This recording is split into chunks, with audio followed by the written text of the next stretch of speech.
Hey, yo, say something motivational. Nigga, do you?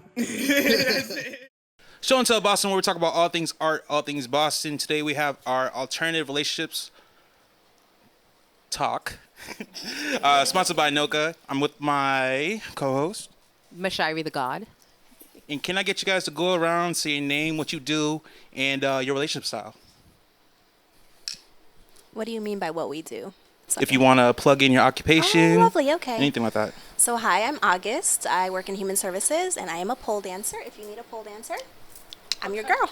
Hey. Oh, relationship style. I'm poly. I've been poly for over 7 years. I practice open relationships. I'm here with my lovely partner, and yeah, I'll pass it along. I'm Cece. I am a chef and also work in nonprofit. My relationship style, I am also poly. I've been poly most of my life, actually. I found out at a very young age that monogamy is probably not the way for me. So I've been practicing it in a poly relationship for probably the last 8-9 years. I am here with my beautiful girlfriend August and my beautiful girlfriend Erin. Yeah. Hey everyone, I'm Erin. I work in biotech as a microbiologist, just doing science stuff. And I am non-monogamous. I would say I'm kind of more so new to it in a sense, in that I've been practicing poly for about 2 years, but it's also been my only serious relationship. So, yeah, like I love it here. Yes. My name is Amaria. I go by AR-15 the Jewel, though. For full-time work, I work in nonprofit as well. I'm a program manager at Multicultural AIDS Coalition over a women's program and LGBTQ programming there. But also on the flip side, I'm a neo soul artist and a model. So I just be floating around doing things. And I am poly. I've been poly for since 2020. But for a while before that, I was like, this monogamy thing ain't, yeah. So yeah. Hey everyone, I'm Goldie. I also work in nonprofit in IT. I have been poly for 4 years-ish, but I would say really being more intentional in my practice in the last 2 years. Yeah, I'm just really happy to explore and learn. What else do you do? What else do I do? Oh yeah, I'm a producer. I'm an artist. Nice. I was trying to remember all the questions. There's so many questions. So yeah, here with my partner Mario, and yeah. What's good, everybody? My name is Aperture. I'm a photographer, cinematographer, thinker, creator, problem solver, and graphic designer. Listen, I do a little bit of everything. Mostly photographer, you know what I'm saying, out in the music scene, doing my thing, trying to help people out, a lot of independent artists and brands get their things going. I've been poly for 15 years.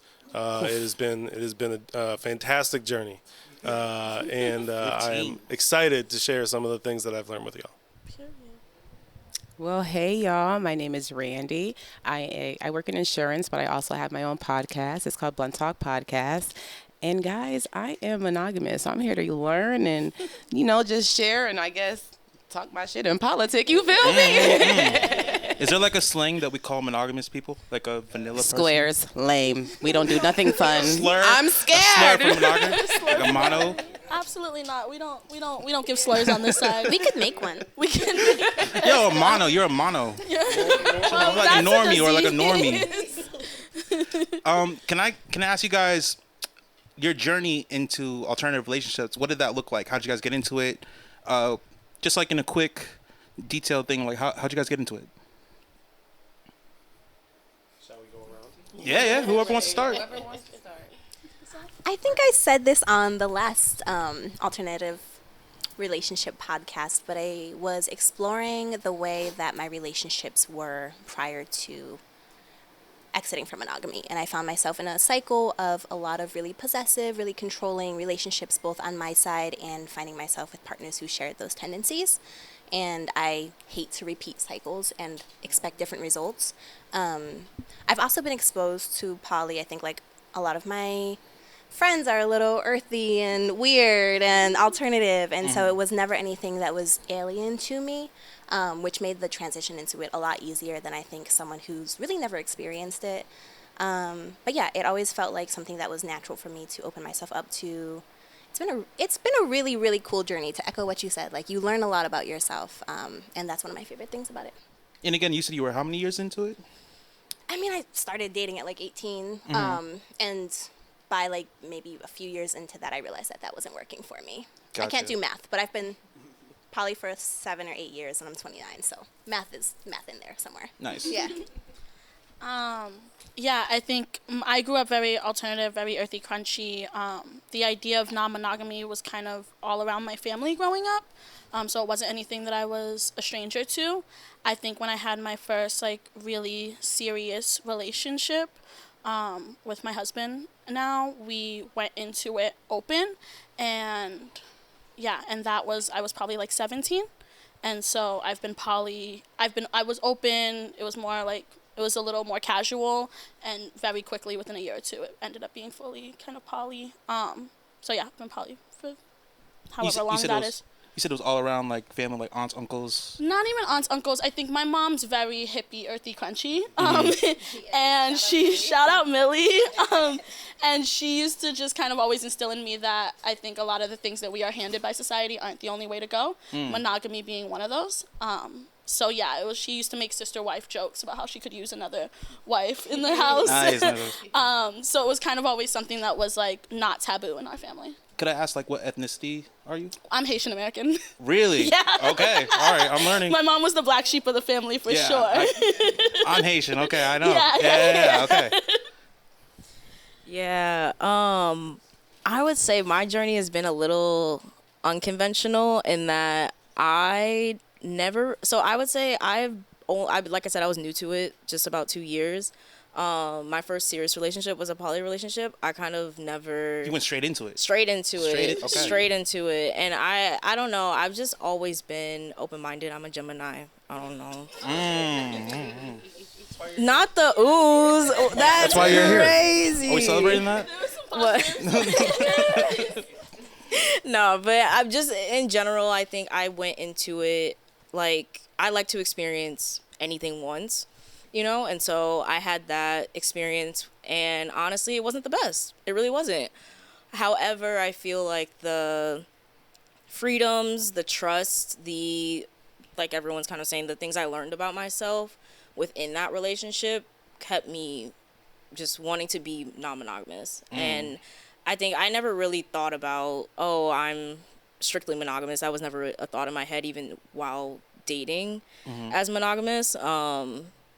I guess you could say I was a serial monogamous, which I think is kind of a non-monogamous. But you tried monogamous. But... You tried monogamous. Oh yeah, for sure. But it was never I don't know. I just never had that strict label for myself, and so going into that, being non-monogamous now, going into that first relationship, I was like, I kind of like it here. It's nice. I like what comes with it, and now I'm in like a better poly relationship that I think is really fulfilling and just something I really love being in. Yeah. Okay. How did I get into polyamory? I mean, like, I grew up like very like much like with a very Christian mom. Very much like was. That'll do it. And like very much. I love my mom. Like, my mom knows I'm poly. My mom is everything. It's been a journey. But anyway, I grew up very like much with a very Christian mom. Was in like a purity program. Had a purity ball. Had like the chastity ring and everything. And so like a lot of times like I felt like the way my relationships were supposed to be, like it was very much always like set out for me. Like, you're supposed to have a husband, and like, it's very gendered, and like, you're not going to do anything else. Like, you can't have relationships with any other gender, or like, it's got to be strict, and you got to stay with this person forever, or else it's not real. So then, and I just started having really like a lot of problems with that, because I think I noticed I really like loved more than one person. Like I was loving like more than one person. Like at the same time, I was like, oh, it's possible. And so then it prompted me to, and then it was also on the secondary part, it was a way for me to like explore my sexuality. Like, and so then if I'm like rocking with like cis hetero men, but then like I want to rock with a femme, AFAB like person, like it was like, okay, like I have to have another relationship style, like to include more than one person. So, yeah. How did I get into polyamory? It's been maybe COVID was a big time, I think, where everybody was just kind of having reckonings internally. That's a time to experiment. Yeah, for sure. So, I mean, just like between coming out like as queer, as non-binary, and just like being in a period of just major change in my life, like I was in a relationship with someone who introduced me to the idea. It maybe wasn't the healthiest way to start, but I was really dedicated to like getting really nerdy about it and just doing all the research and like digging into all the books and the podcasts and all that and just trying to educate myself and like, yeah, realizing that like the possessiveness that comes along with monogamy and just all the just default scripts that we go by can be really unhealthy, and it was really just not serving me. So luckily that unhealthy relationship ended a while ago, and the past couple relationships I've been in have been a lot more healing and healthy and just like have helped me implement all these things that I was learning, and just kind of like showed me that it is possible. Like I was really putting in a lot of effort for someone who wasn't worth it, but that didn't make me want to give up on the idea. It just kind of made me want to see if I could actually do it for real. So yeah, and I don't think people do that with monogamy. Like if you have a really bad monogamous relationship, people aren't like, well, I'm never doing that again. You know, but some people are. They tend to repeat patterns. Right. Yeah. So, I mean, it's definitely been rewarding. It's definitely paid off. Like, just really staying true to myself and to the research and just like, yeah, digging in and learning as much about it myself as I can. Heck yeah. For context, too, she was looking at me because when I saw her before, she was like, yeah, that's the, you know. I told her, I was like, yeah, I was the one that was saying a little bit more ignorant things on the last time we were here. But my relationship definitely failed, so I'm a little bit more open-minded. You know what I mean? I was like, I don't have the answers. I thought At least I did. You know. I do not. But Aperture, let's go. Yeah, so listen. I tried that shit. I gave it the old college try. It did not work out for me. I gave monogamy 10 years of my life, you know what I'm saying, women that I loved, and it wasn't really for me. I have more bandwidth as a person. And honestly, like having multiple relationships with women at the same time, it's just something that works really well for me. I know it doesn't sound like it should necessarily work really well for everybody, but again, you just need a certain capacity. I just love women. And you know what was an early foundational influence for me was Married with Children. Okay, Married with Children, Al Bundy. All that shit, you know what I'm saying? And think about it, right? I think a lot of folks in traditional relationships are kind of living an Al Bundy-ass kind of life. Like y'all aren't connecting well, you don't communicate well, you barely fuck. You know what I'm saying? Like it's not really for me. And I get it, but I feel like it's really easy for things to get stale. And that's just not for me at all. I love experiencing, you know, different women, different cultures, you know what I'm saying? Like really, I think we all gotta, you know, to some extent, get out and meet more people, like period, you know what I'm saying? And if you got a capacity to have, you know, real relationships with people, then do it. You can't really answer this question. I don't know why he handed me the mic, y'all. I'm over here like, let me learn. Well, I just want to ask a question because this is something, I don't mean to overstep, but this is something that I've heard along the way is possession. Why do you associate monogamy with possession? You look like you have thoughts. Well, the first thought, like, that's what we're taught all the time, like through culture, like from the time we're born, that if you're not like sticking with one person in like a serious romantic relationship, then it's not valid, it's not real, it's not gonna last. Like, you're not doing it correct. So then people, by way of that, like, it ends up making people feel like, okay, a little possessiveness, this shows my love, this shows the depth of it. That's toxic. That's Well, toxicity. exactly. Yeah. We live in a culture that's normalized possession as an indicator of love, though, right? Like domestic disputes being like some of. He really loves me, girl. He beat my face in. Exactly, What the right? fuck? Like, he broke my phone. Like, yeah, I don't know. So, yeah, I think it's very, very much normalized. I think it's written into the language that we use around it. Yeah. I'll let you. You have thoughts? I don't know. No. No, I think they worded it perfectly. I think, yeah, it is embedded in our culture. I think where even as women, like, we're supposed to compete for male attention. That's what you're taught as a young age, that you have to be the prettiest, the smartest to be picked. That breeds a certain kind of culture within our society. And yeah, possession is looked at, that jealousy is looked at, like a little bit of it is looked at, not too toxic, just cute enough. And that, I don't know, that shit's just not really okay. I will also clarify that I don't think monogamy is inherently toxic. I think that it can be done in a very healthy way. Absolutely, as the same as any other relationship style can be. That's what I was going to bring up is I may be monogamous, but I don't ever want to possess you. That's insane. And I also don't ever look to be like the prettiest or the cutest because at the end of the day, if you're for me, you're going to gravitate towards me. I don't care what everybody else is for. Yeah. And I don't ever, that's the pick me thing. Like the girl on Facebook, like, I'm going to love my man till he die and pass it. No, girl, like, no, like we get it. Like till vows do you part or whatever, love do you part, whatever. But like, no, I'm not a pick me. I just feel like for me personally, the reason why I am monogamous is because I can barely handle one person. Okay, let me tell you something. Like, like I can't. Okay, so I'm in a relationship, and we have the representative, right, where we go to entice somebody. I'm gonna put on my best front face, and you're gonna get to know the best me. And then you have the real you when stuff gets hard, and you're the ugliest you could be, and you have to be vulnerable. And then you also have the I'm good, I'm up, money's in my pocket, I'm looking good as fuck. You know what I mean? That was a bar. Clip that. So it's like you have all these different yous, and I feel like that within itself is polyamory because you have to deal with a lot of shit, especially if you have like. So that's 3 bitches. Period. No, I can agree with you in that I have a low capacity for people in general. And so I feel like, yeah, for me. That's a Gemini thing, babe.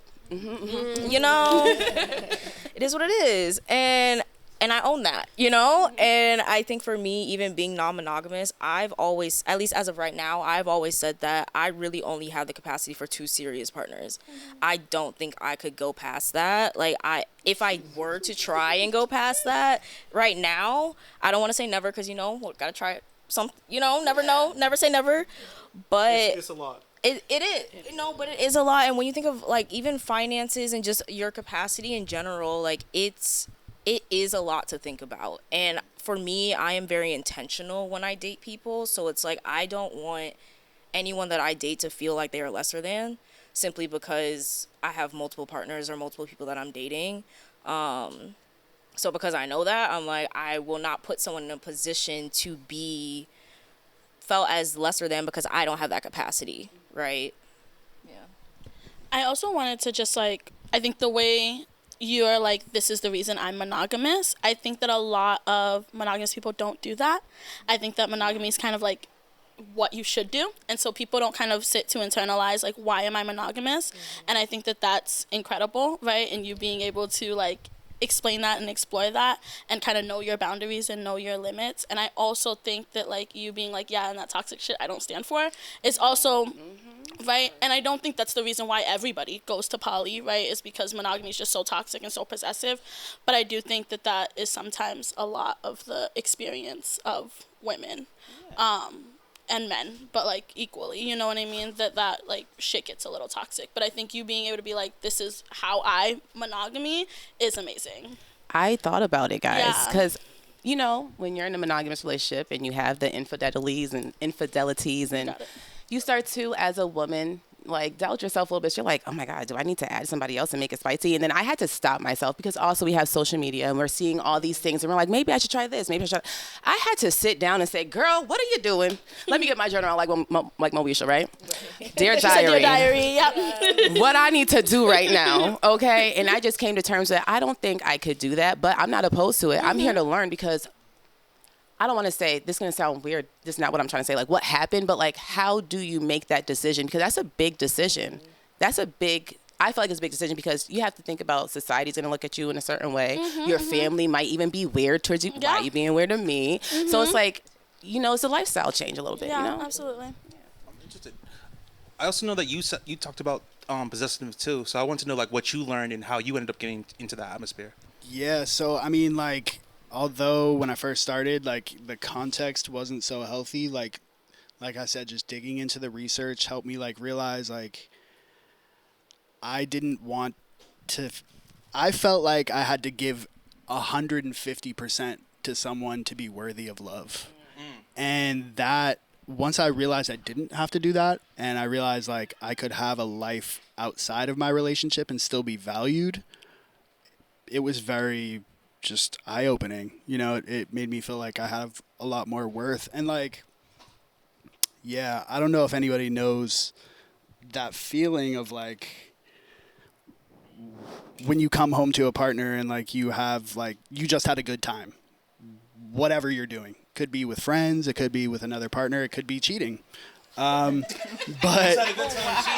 you know, but, like when you come home, obviously, like, you want to feel good. You want to feel like you're on the same page. You want to feel connected to your partner, you know, and, like, there's a lot of things in addition to cheating that people, like, don't want to share with their partners. Like, people want to be in denial that they're attracted to anybody else. People want to be in denial about a lot of things. And I don't think, like, anybody should monopolize my time, my attraction, any of my resources, you know?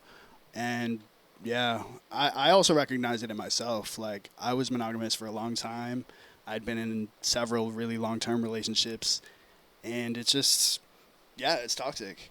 But it doesn't feel that way because, yeah, families, friends, everybody will normalize that stuff and just say, oh, like, it'll work out, you know, like, just keep trying, you know? And, like, they don't, I don't know, society really doesn't encourage deeper exploration. And, like, it's a challenge for sure, but it's definitely rewarding. No, it wasn't even an option when I started dating. Like, if you look societally at that time, Possessiveness was an option? What was no, an I'm saying non-monogamy. Oh, okay. Like non-monogamy, it existed, but nobody talked about it. Just like people didn't used to talk about politics. You know what I'm saying? Like, people just didn't used to talk about it. You were the weird aunt that, you know, is never going to get, you know, married or whatever, and have the American dream. You know, check off all the things on the checklist that we were talking about earlier. You know what I'm saying? Like, and I thought I had to follow the checklist. That's the blueprint, right, for a happy life. So like I said, I went along with monogamy for a long time, but it just never quite felt right. At the end of the day, you gotta live your truth. You gotta be who you are. You're gonna be happier in the long run, because somebody that judgmental, they're not gonna help. They're not there for you. They're not really family. That's rough. That's you know rough. What? I do have a question. Actually. So, do you feel that the black and brown and poly lifestyle, I guess, carries different judgment, I guess, cultural judgments than it might for other cultures? Absolutely. When you're Absolutely. What happened with grandma? Okay. Yo, don't even get Grandma me gonna watch started this? with grandma. Grandma's not watching this. Grandma would literally block me. I send this to her, please. Grandma's not watching this. Well, absolutely. Like, I think absolutely. I think being Haitian American, I can definitely speak to that. I think like a lot of things, alternative, yeah.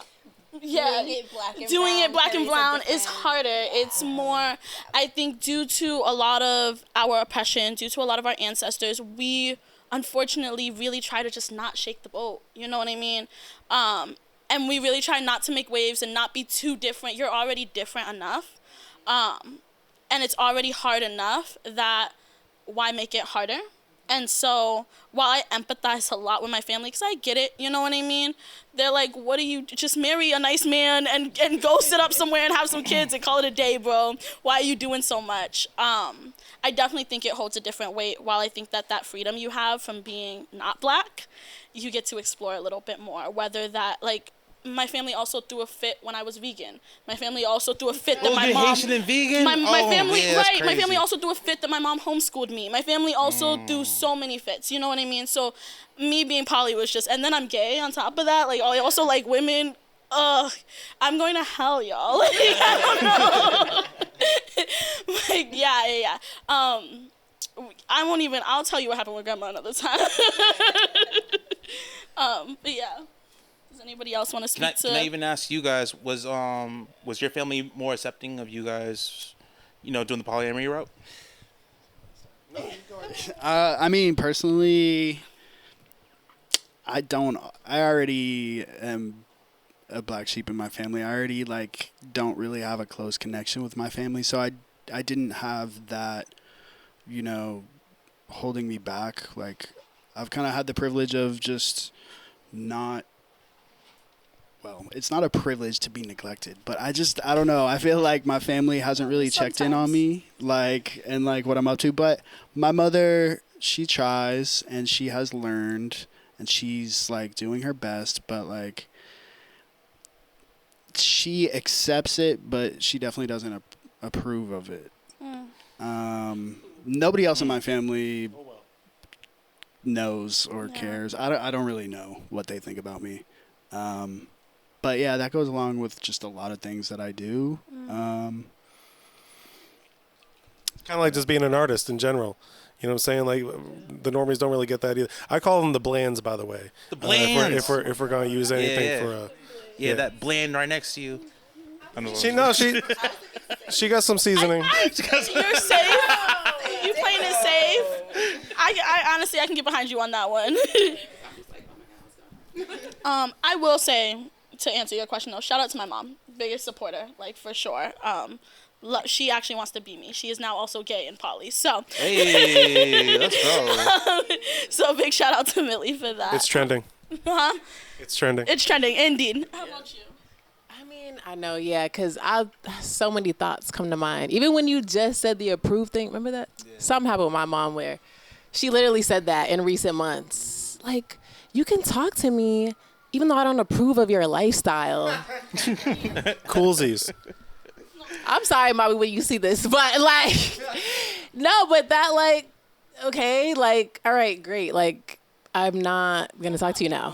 So, cause you what? This is not my lifestyle. This is just me. This is how I'm able to be my best self. So if you love me, like you say you do, and I don't even like to say stuff like that, but when people say that they love you, it's okay, you should love the things I'm trying to do to be my best self. Yeah, but I think in general, as a black woman, raised by a black woman, and especially how I gave y'all the context of the very Christian upbringing, and specifically with my mom, it really wasn't with my dad. My dad grew up Muslim and was very much not religious, so that was a whole dynamic. But it's just you get currency, people are already saying, you get this social currency from trying to follow whatever the not the norm, but the ideal it's cis white hetero Christian ideal of relationships, of being a human. And so I'm not that. And sometimes I think you said I empathize with my family for trying to keep it safe, in terms of how their relationship styles have gone. But and hey, I'm just at the point generationally where I don't know. What's your ethnicity? Was able to do it. Well, I'm Black American, also Bahamian descent. Yeah. Mm-hmm. My dad is Bahamian, that side, my dad and his family, his parents, they were Muslim. So that was different anyway. Like they were already like breaking the norm. Like there's a lot of breaking norms in my family in a lot of ways. Like so, but just it wasn't in terms of relationship styles. Yeah. Okay. Well, I'm somewhere in the middle. I'm like, I dabbled in poly, but with the wrong niggas. It really will do it. That'll do it. But I've had some pretty cute experiences in the monogamous world too. But what I kind of stumbled upon, like in my experiences, I came across guys that wanted to have multiple partners but didn't want me to have multiple partners. Let's talk about that. They dabble in. Basically. They bullshit. Polygamy is a branch of polyamory. It's not polyamory. Yeah. Okay, I just But had to say. my question is, who do you think benefits more? Men, women, black, white? How do you? It should how be y'all everybody.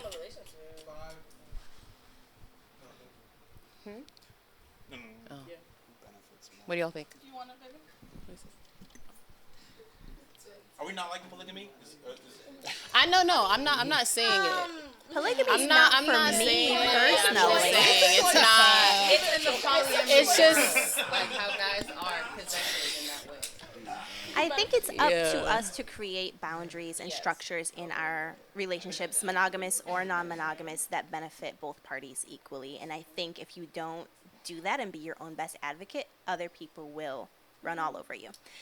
And that is my final 2 cents on that. I don't have any 2 cents on this actually. Oh, this is your 2 cents.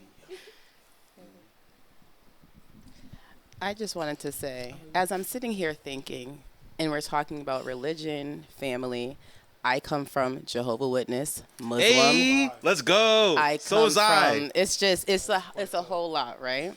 And then I'm also thinking about the men wanting to have their cake and eat it too. That's the possessiveness you guys are talking about. And it's not on a woman's tip, because I'm quick to say, if you don't want to be here, the door's right there, please go. Okay, I'm not holding you. You can go do that with somebody else. I know that's not for me, because I don't want to say I'm jealous, but it's sort of kind of like, why are you touching my man?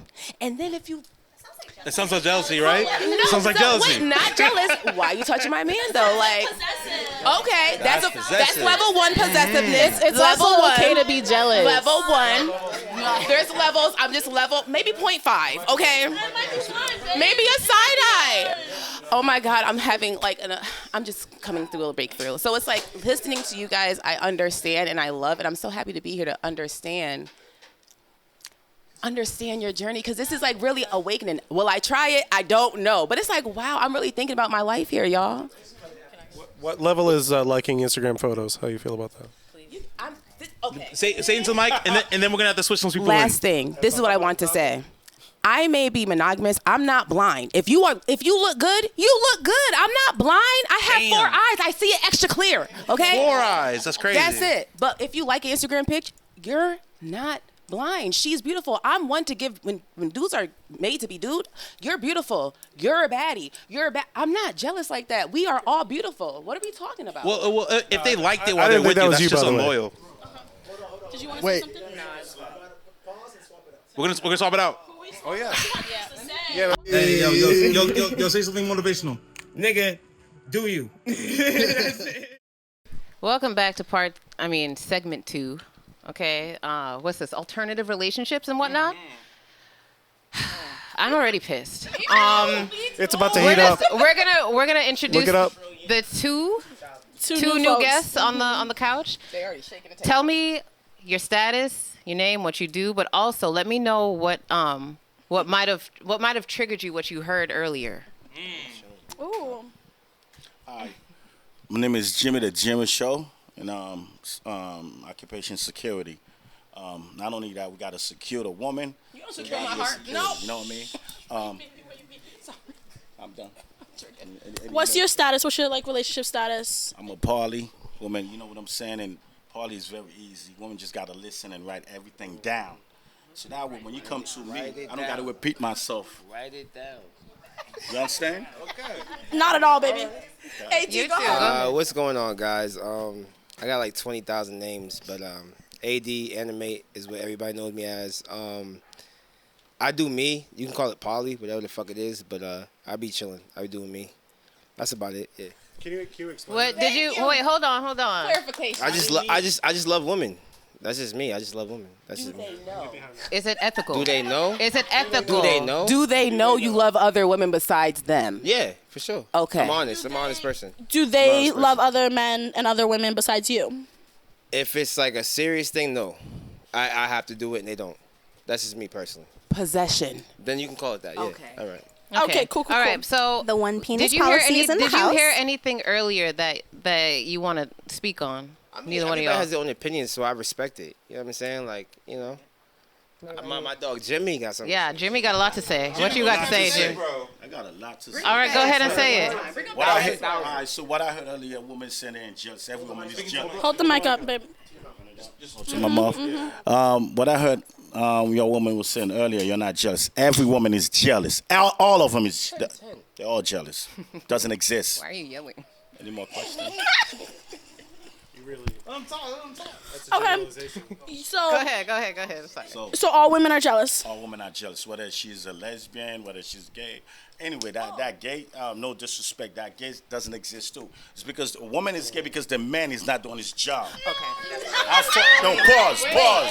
Pause. I fought gay woman. Hold up, pause.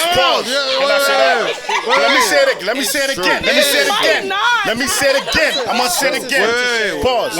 One mic. I'm gonna say it again one more time. Say it again. A woman is gay because a man is not doing his job. I'm gonna say it again. All right. I fuck with gay women. Not say they poly. I fuck with a lot of women. Not say they lesbian. They gay. They bisexual. And then you I fuck fucking- them and I fuck and them it's like, all. damn, And like- then I'm like, damn. Okay, ma. Listen, you say I'm gonna bring lesbian. you a chick. She don't want to do it no more. I'm like, nah. I just want you I to myself. think you might be the common denominator, my love. I'm It might be hella you. confused. It might not be the other woman. It might be you. No, it's Yeah. If a woman says they're lesbian, So right? if a Oh, no. woman's- If a woman said they're lesbian, right? And I'm fucking this bitch. Why she gotta And be a don't- bitch? Wait, hold on. And don't, wait. We just took a And turn. don't- My and nigga. don't- wait, let me talk. Why she gotta be It a don't bitch? make sense. Because I'm just like, damn, I'm like, you told me you have a girl and you lesbian. That is your label. But I'm fucking you. That don't make no sense. You okay? Can I make a little joke? But can I make a little joke real quick? Can I just make a joke? Some people say that would be called sneak dicking. Doo-doo-douche. But What is sneak dick? What is sneak digging? No, that would be It's exactly what the fuck it Side. sounds like. when you're when you're It's for lesbians. It's being DL. Just like how y'all got And like my girl said, it's almost like sexuality is fluid. you don't believe that. I don't believe none of that. Okay, so That's that Haitian shit. That's the only question you want. how do you believe in polygamy, polyamory, and you don't believe in just simple 1 + 1 = 2 fluidity? I can like here blow me to an over like that. Like how can that not Because a happen? woman is very delusional and they have so many personalities. But men are delusional too. that's not you. Are you out of your mind? We lead This them. We sounds gotta like lead us. delusion. We have to lead you. Wait. Let's just Take this. get this out. There's so much to cover. 2,000, 3,000. I'm sitting on the bench with y'all, but I'm not with y'all. I just want to make sure we're on the same. No, that's no. I'm trying to. We don't have questions. I'm trying to figure out I do what's his want perspective. to circle back. I think jealousy is a very human trait in men and women. And I think that there are very many cases of domestic violence that would prove that men are historically and societally very, very jealous creatures. I'm not saying all men the same way. I genuinely can't agree with you that all women are jealous. I have had multiple partners. I have happily shared multiple partners. Yeah. So your experience as a man speaking on all women being jealous is just very out of pocket to say. Okay. Wait. Before you answer, I want you to specifically answer that question though. Oh no. You can bring it back to him. Just answer her question specifically about men being jealous, and why she said that. Okay. The reason why men's being jealous. Yes. Let me say it again. A man would do everything for a woman, right? Everything, put his life on the line, right? There you go. What she's doing? What is she doing? Living her life? You don't gotta do all There's that. another thing that I want. There's another thing. Jealousy is an emotion. I honestly think as a society we put so much fucking weight on this term jealousy to make it this big thing that we blow out of proportion. Jealousy is an emotion. The same way you fucking happy, the same way you're sad, the same way you're angry. People feel emotions. Men feel jealousy. Women feel jealousy. I would even go as far to say, sure, every woman has felt jealousy at some point ever. And so every man has felt jealousy at some point ever. To say that, though, every single time a relationship or every single time a man or another woman gets into the picture, women automatically feel jealousy all the time, you don't know that. You can't speak to that. I'm also curious what this has to do with, so you date multiple women, but your start out point was women are jealous. So can you tie those two together for us? Because I'm confused. Okay, so let me say it again, right? Thank you. Yep. All right, so it's very simple, right? Women saying they're jealous, right? You say you got your friend, right? And you say you bisexual, right? Now, my girlfriend, my big wife, my partner, your girlfriend that you love daily, okay? Now fuck your girlfriend now. That's a fucking problem. Now all of a sudden you don't like your girlfriend no more because my girlfriend gets dick, sir. My girlfriend has a husband, sir. Okay. My girlfriend has another partner in this room, sir. Yeah. I'm gonna explain to you. Oh, I'm sorry. I didn't mean to interrupt you. Please go on. Okay, let me Oh, explain she'd to be you. mad that I fucked you. Not I didn't want to say my girlfriend would never, but my girlfriend would never, ever. I am. Just like your girlfriend got. Okay, it's just like sport when it comes to a man. I'm sorry, what? what? Just like sport. Okay, so she's saying, your girlfriend got out of her husband. What would you say, husband and what else? And another partner sitting in the audience. Another partner, right? Say hi, partner. So there's two different things in life, right? Once you understand woman body, can know. Do you understand that part? Wait. Can I just ask? Why would women? He said, "When I know that body." Why would women not be the expert on let's talk women's about this. bodies? Let's talk about this. I'm confused. Why would you feel like you, as a man, are the expert on women's bodies? Because I am. No. Oh, well, that's not an answer. So I'm gonna say this. I'm gonna say this. I want to keep this real cute. But if you came to this discussion to have a serious fucking discussion, please be so fucking for real. This is ridiculous. Yes, actually, yes, that is a joke though. I don't joke. I'm for real. But wait. Okay, wait. I gotta say, Aperture. Let me for you being with three. Earlier, so it's okay for you to say these bitches, but I can't say your boy's a joke. You can No. Hey, that's gonna happen. We're gonna have this Round conversation. two. We're gonna have this conversation. We're gonna have this. This is why I'm winning. We're gonna have this conversation. Let me say it again with a big voice. Aperture. Let me say. Oh my God, We're gonna have this conversation. Aperture, as a person who's in a poly relationship with three women, like how do you everything that we're hearing and we're talking about, like how do you feel about like this discussion? Yeah, I don't really talk about women like that. It's really it's different. Again, I like them, so it's a different story.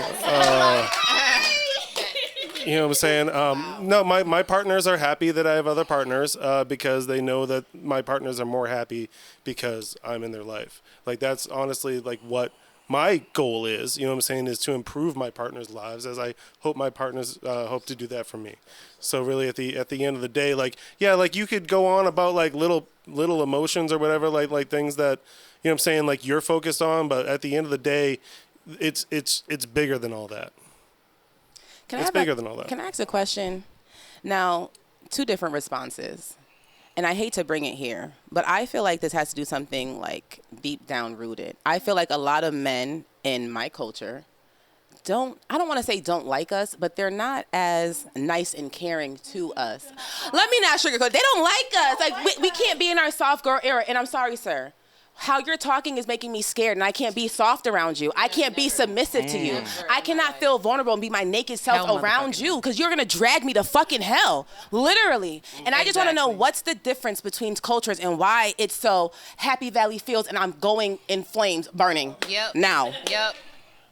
Don't do that to me. I'm playing. You talking to him? Oh, no. I'm talking to him. Once again, let me say it again. Women's are already hell. This is what y'all don't understand. So why don't you date men? So you're gay. So listen carefully. Listen carefully to what I'm about to say. Women are hell. So where is heaven? See, this is the reason, You think you're Shangri-La? So this is the reason why you're so emotional, right?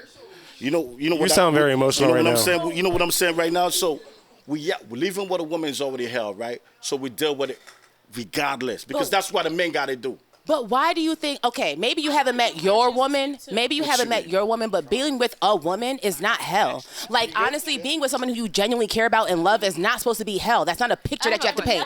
And just like I told your friend, your tongue is very powerful. This is a powerful vessel. So if you speak hell into existence, you will become the hell. Okay. That's not okay. Right. Have you ever been in love? Love? What do you call love? What's love to you? What do you call love to a woman? What's love to you? A woman? Love to a woman. You don't know a lot. Wait. Well, you have to answer that, but also too, you have to answer that too. Hold up. I just want to make note of something that's happening right here, or that I'm seeing in you. Like, you're not grasping the concept that like sexual relationships or romantic relationships, like these things, like they're different aspects of like relating to someone. Like you don't even it seems like you don't even understand how to like build romance. You don't even know, like you're like, because the way you're even viewing women and then the way women react, or wait. You gotta explain that though. Like why? Like what is it that he's not viewing? It's like living with women is hell.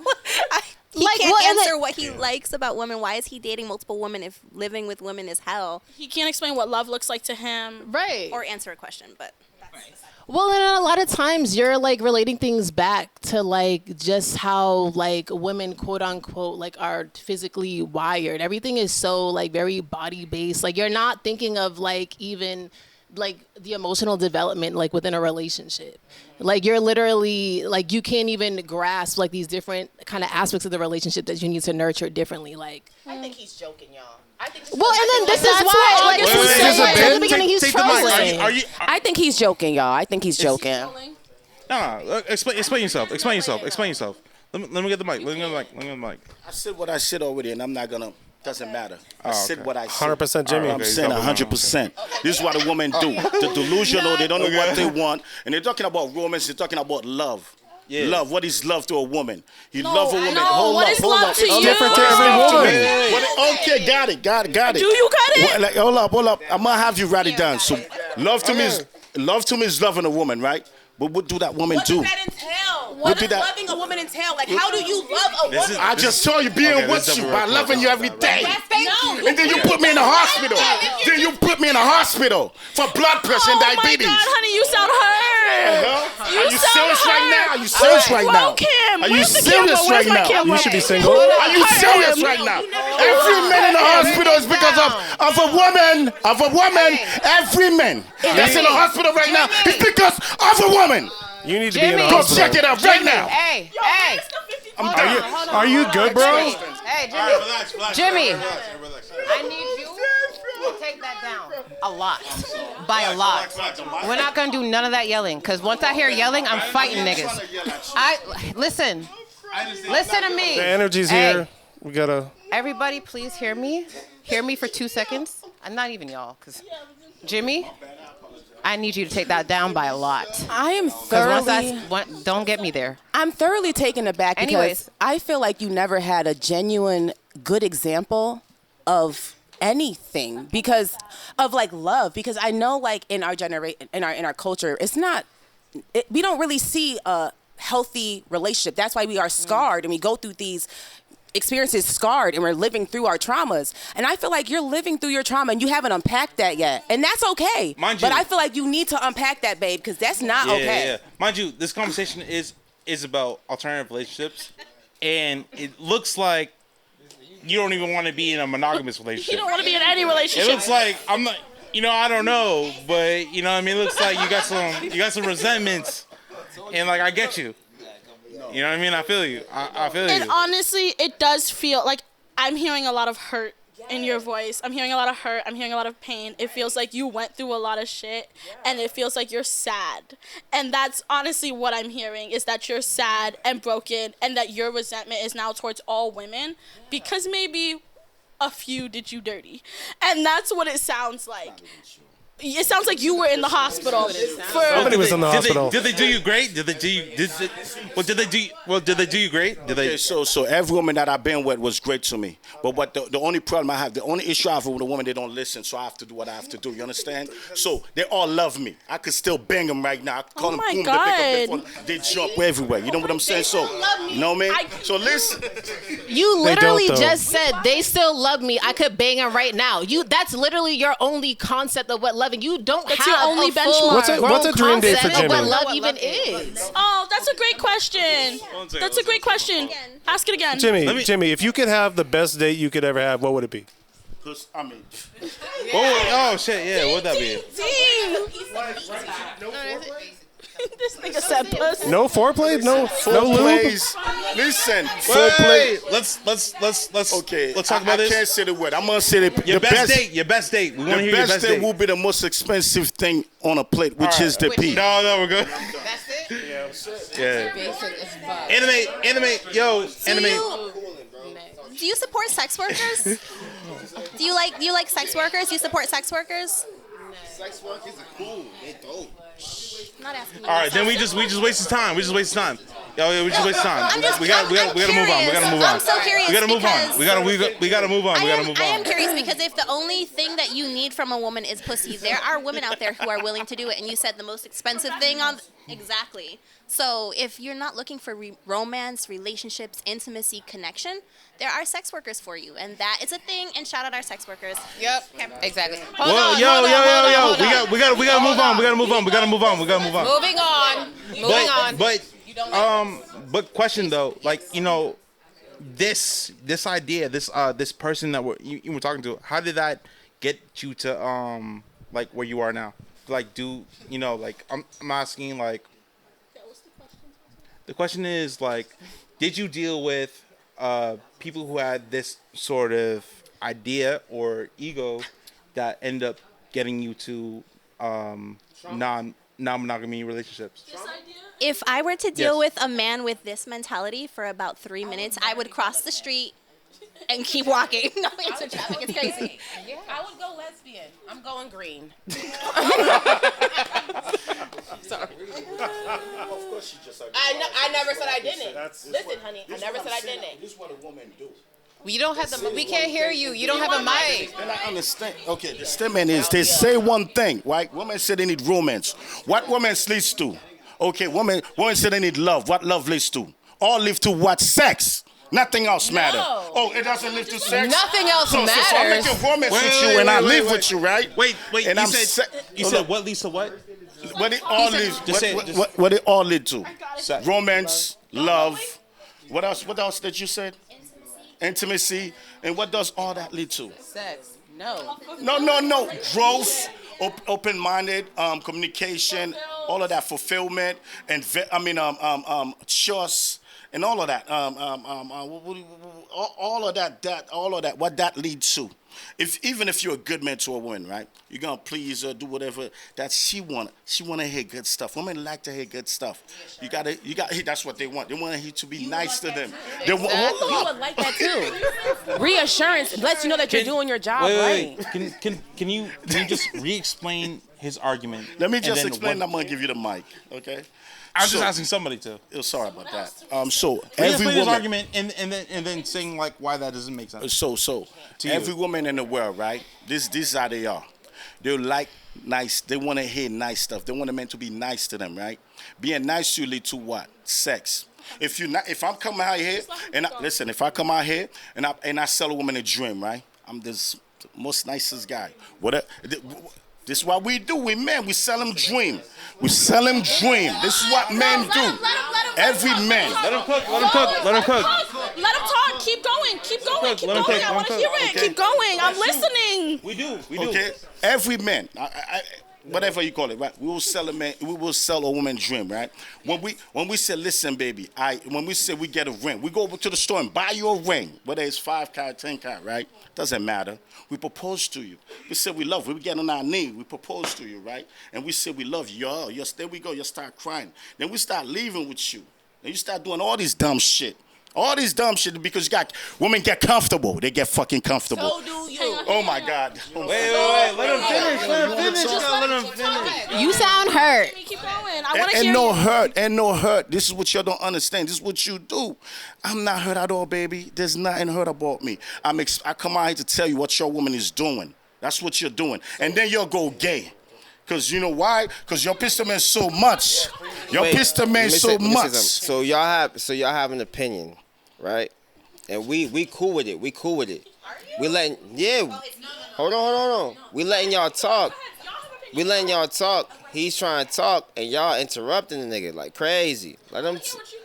Nah, I'm chilling. I'm cooling. You know what I'm saying? I understand both of y'all opinions. That's why I want to hear it. You feel me? But like, I just like y'all gotta let him talk still. You got some valid reasons. Same for y'all. I got some valid reasons. So. Nah, for sure, but y'all reacting. Hold on, y'all reacting a certain way. He wasn't reacting a certain way. He was just chilling, letting y'all talk. So We're allowed to do ad-libs. Because you have to understand, right? Word, that's cool. But what I'm saying is let nigga talk. So see, that's just my opinion. You know what I'm saying? Me, you could call me anything in the world because this is what a woman do. You ain't shit, you nothing. You did nothing for me. You never did anything for me, never. Right? This is what a woman will say to you after you love him for over 20 years. He not shit. He didn't do shit for me because she just fucking mad. Pay attention to her. She just mad. You just piss her off. There we go. She just go crazy on you. But they don't do nothing. They're so nice. Oh, you so nice. You really nice, huh? Oh my God. Oh, all bullshit. Bullshit. And I'm done. Any more questions? Yeah. We're gonna. I think we can move on. That was great. I'm sorry, Thank guys. you so much. Yo, we're gonna change spaces a bit. Yeah, exactly. Round of applause. Thank you so much, Jimmy. Now, Yo, stand up him. I really wanted to get into the conversation about like who is cut out for like non-monogamous relationships because you know probably not him. I get it. It's definitely not him. I disagree. I think he's the perfect candidate. I said, he might be the one. One second. I'm sorry. Who's cut out? You know, the reason we're here, we're talking about non-monogamous relationships, or we're talking about alternative relationships. Who's cut out for, like these non-alternative like relationships? Yeah. And then how do you know, too? Aperture. I would like to hear your thoughts. It's deep in the heart. You know what I'm saying? But really, you have to know. You have to know what doesn't work first before you can know what's gonna work. Unfortunately, like that's a lot of times how we learn. And again, you know, you have to go with what your options are available to you. It's great if you have somebody that, you know, can kind of move you into the world if that's how you feel and see how it feels for you. But sometimes you got to just blaze your own path. And just try to pay attention, you know, and pay attention to how you feel. That's the most important thing, really, at the end of the day. Like, you don't want to hurt somebody by not focusing on your own happiness at the same time. It just doesn't make sense. So you have to be a little tiny bit selfish, but also like your selfishness is actually for that purpose of, you know, you're happy so that they're going to be happy too. And you have to have alignment with that.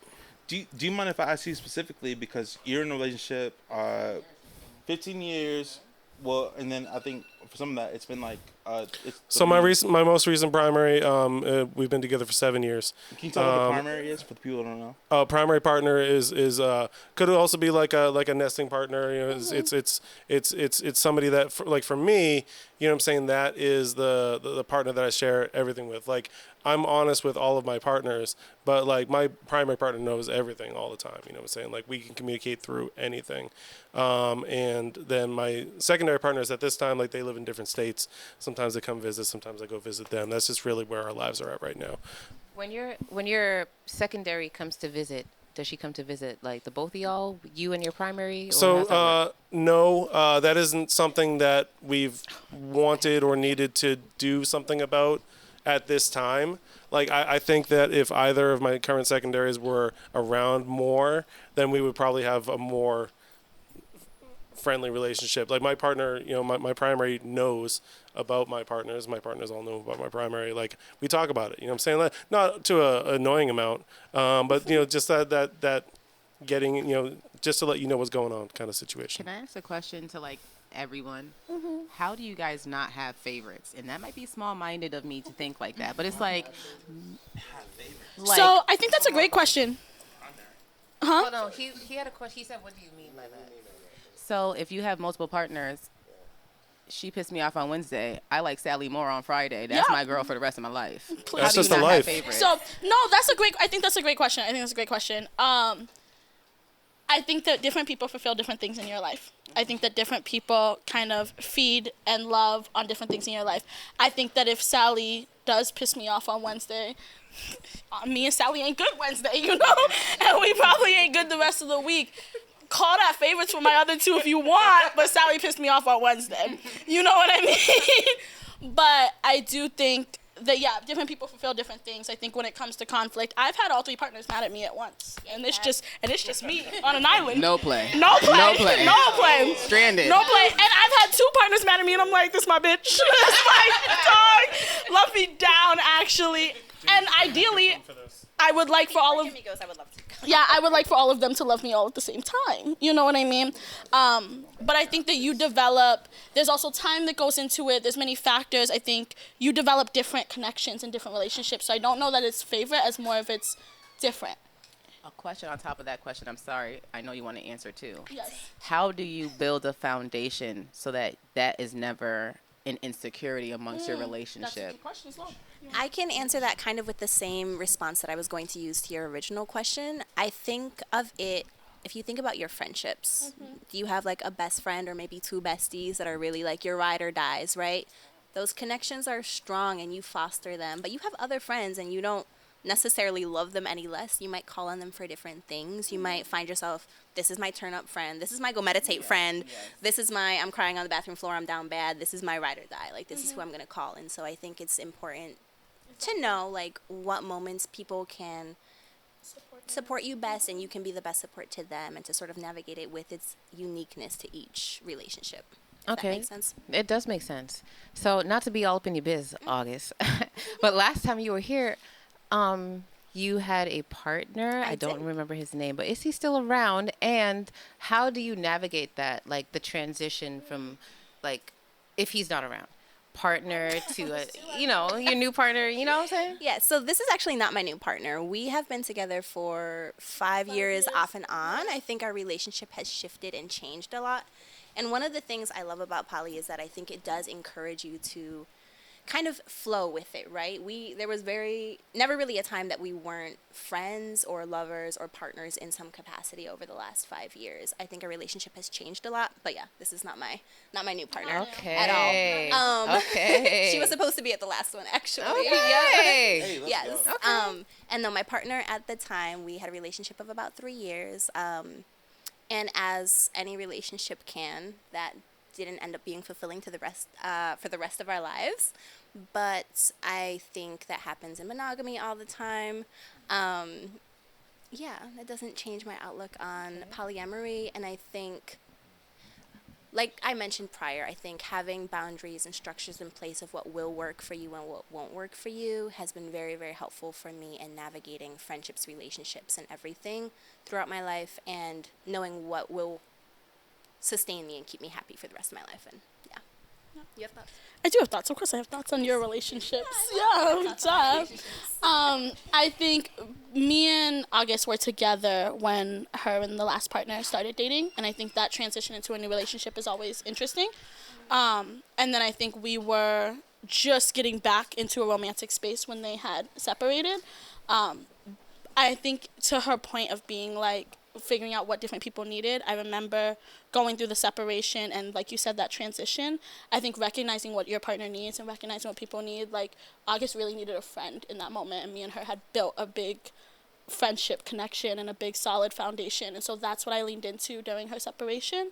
And And so I think it's really about like knowing what your partner needs and communicating that. But August does a great job of communicating and moving through different transitional periods.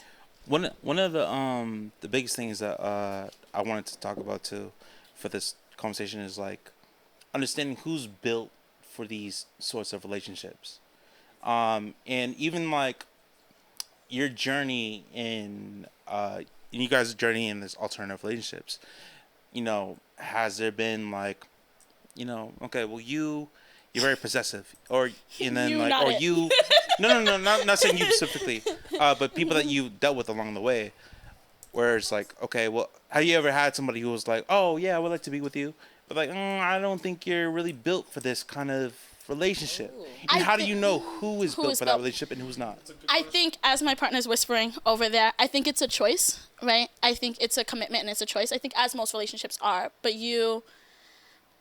I think if you're open-minded and if you've questioned monogamy as it's handed to you and you've got really nerded out about it at times and kind of done your research and you feel like it might be something that is for you, I think it is then the choice and the commitment to kind of see it through and go through it. And as you're beginning, especially if you're coming from a monogamous standpoint, you're going to have hurdles to jump over. You're going to have things to unlearn. You're going to have moments where you don't probably show up the best or don't respond the best or don't engage the best. And being willing to work through that, learn through that, grow through that would be someone I think who is kind of built out for poly. I'm going to go use the restroom. So. I think also having like an innate curiosity about people and motivations and your own, and really not being willing to just settle for this is the way it is, or just like blanket statements across the board. I don't want to point any elbows, but I think if you are willing to like do deep personal work, because I said this last time, poly is not easy, like especially transitioning to it from having years or even decades of dating monogamously. This is not going to be an easy process, and it is going to be ugly and gross and messy, just like it's brand new to you. Anything that you do for the first time is going to be hard and horrible until it gets better. But I think if you try it out and you see the worth in it and you make the commitment, like Cece said, to stick it through, then you might be a person for it. And I know before we talked about, at least me and you talked about like kind of like when you're feeling jealousy and you're feeling all these things, you know, is that something like when you're in these poly relationships like plus 7 years that goes away? Or is that like something that's like an ongoing battle that you have to deal with like human? I think like any like emotional regulation skill, the more you practice it, the easier it gets. So I don't find myself jealous very often, especially when I have partners like Cece who are so committed to like transparency and honesty. I also think it's been really helpful. This has been the first time in my life that I've built like decent or close connections with my metamors. And I think it's been really fun to like get to know my partner's partner. Your partner's partners are your metamors. People that I am not having relationships with. I never heard that either. So like my girlfriend's husband, my girlfriend's other girlfriend, we have a poly book club, we hang out, like we do things together. Called, how do you say? Metamor. Mm-hmm. Like a paramour, but yeah. So and it's if you were to give a definition for the person who doesn't know what that means. So a metamor are your partner's partners, but not necessarily people, or not people that you also have relationships with. Gotcha. Yeah. So I have like no relationship outside of friendship with my girlfriend's other partners, but I love them both dearly, and I think that that's a really cool experience. It really lessens the fear factor. I think a lot of jealousy comes from fear of the unknown. I think if Cece had Aaron, her other partner, and I never met Aaron, but I saw photos of them on Instagram and I heard great stories about them, I would be like, damn, they sound really fucking cool, and they are. But the fear, the scare factor of that builds up and becomes really intimidating. Versus like being integrated with your metamors is just a great experience that I can't speak more highly of. Yeah. Are we taking a break? Yeah. Well, looks like someone has something to say. She's. Aaron's right there. Chris is homeboy that you know. You know Chris. I know Chris. You know Chris. That's Aaron. Chris ain't here? Chris is not here tonight. He had to work. Oh, work. Yeah. I will let him know you said what's up. Okay. Well, that being said, we are on a break. Thank you for coming. And we'll be right back with you. You let me explain.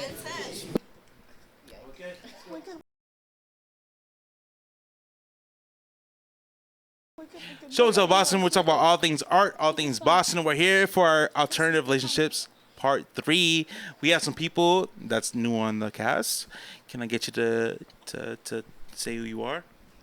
What to do, y'all? My name is Most Generous. I am in a relationship, monogamous, for about 4 years now. Hi, Sammy. But yeah. Let's go, bro. What up, y'all? I'm Najee. I'm married, and I'm happy. Wait. Can you tell us your alternative relationship? How that went? Okay, so my marriage, we started off as a poly relationship. I had 2 girlfriends with them, but then my wife and I separated from that girlfriend, and now we here. What's up? What? Do you guys consider yourself monogamous now, or do you consider yourself poly? We're monogamous now, but if the right person, like, came along, you guys would open up? we would, Maybe. we could go on a date, Okay, see where see it a goes. movie, Yeah. catch a vibe. I love that. Wait, come back. I'm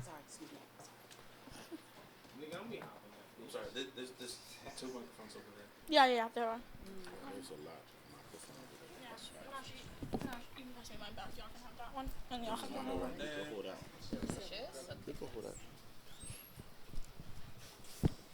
He introduced himself. Those are the only 2 new people. Okay. Yeah. Oh yeah. So I remember I went to one of your listening launch events, and to your album, which is dope, by the way. Great Appreciate album. that. Thank you. You have a song called Old Spice. Mm-hmm. Thank you. And I want to know, like, what is it about older women that makes you very attractive, to them, or like how could you be able to explain or describe being in a relationship with an older woman? Wait, I love wifey. For me personally, I like women that can not only hold their own, but communicate. They know how to handle their emotions. They're wise.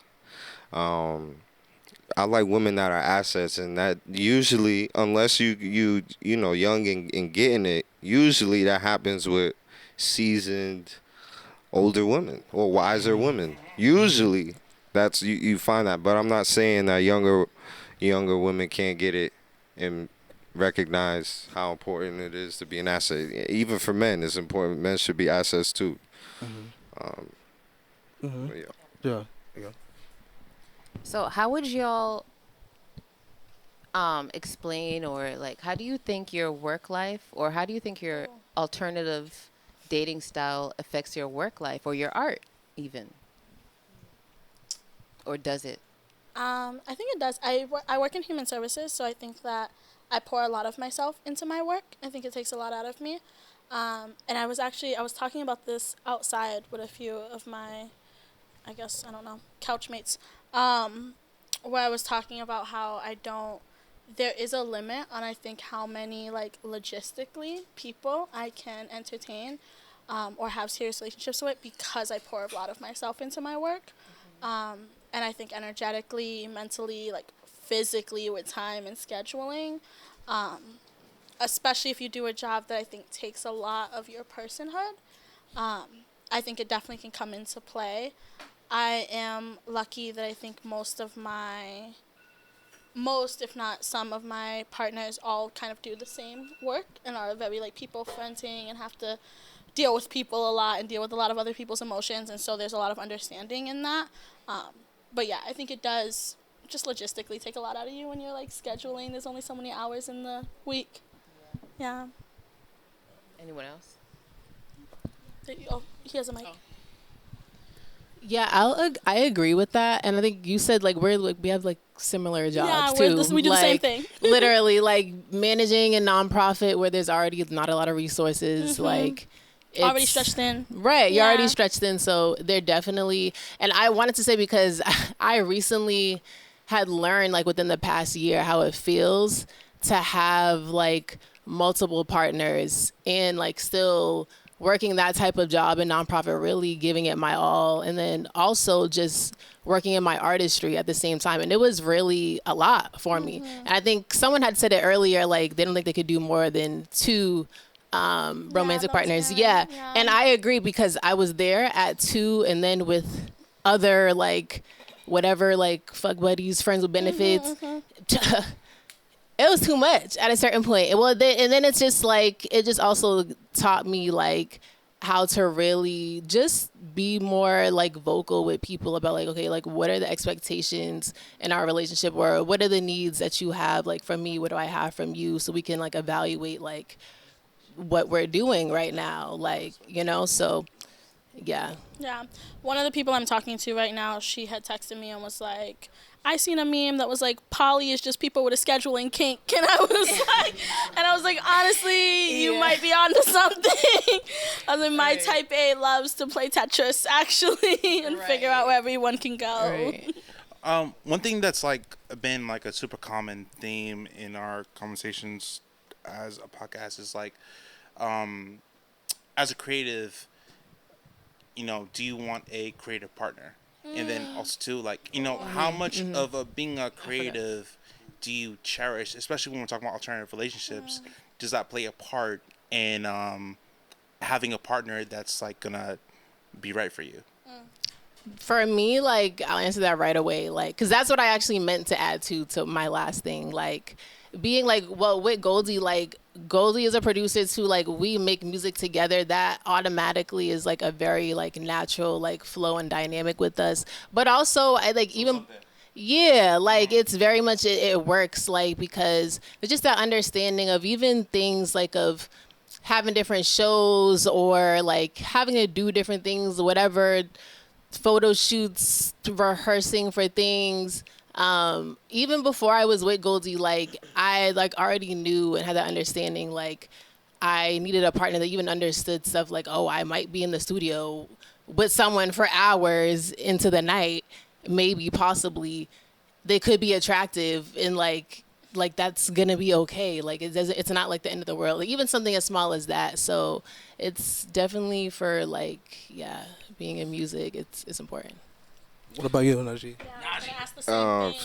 Well, for me, I could agree. I think it does matter, because I'm a full-time musician, and if I've dealt with non-musicians, and at least at the stage that I'm at now, if I was dealing with a non-musician that just didn't understand, let's say they was a 9-to-5 worker, or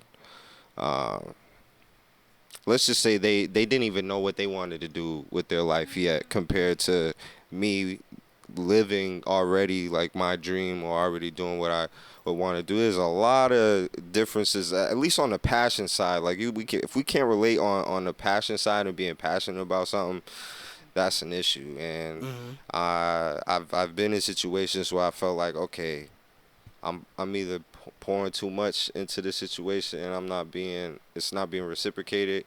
Having a partner that's musically inclined. I'm just grateful that my wife is musically inclined, because that just makes everything easier. She could come to all the sessions. We done wrote hits together. Like, it's fire. It makes everything smooth. I can't imagine. I wouldn't want to imagine what it would be like if it was a situation where she was a book heavy, in watching the news every day, fucking, I don't know, eating pork. Like, I don't know. It would be crazy. It would be wild. No, I see that. but also, wait. I want to also switch that question to you, Most, although you being monogamous, like, how you make music as well, you're very creative as well. How much does that, how important is that to you in a relationship? So what I can always say is I've always had a life before I was an artist.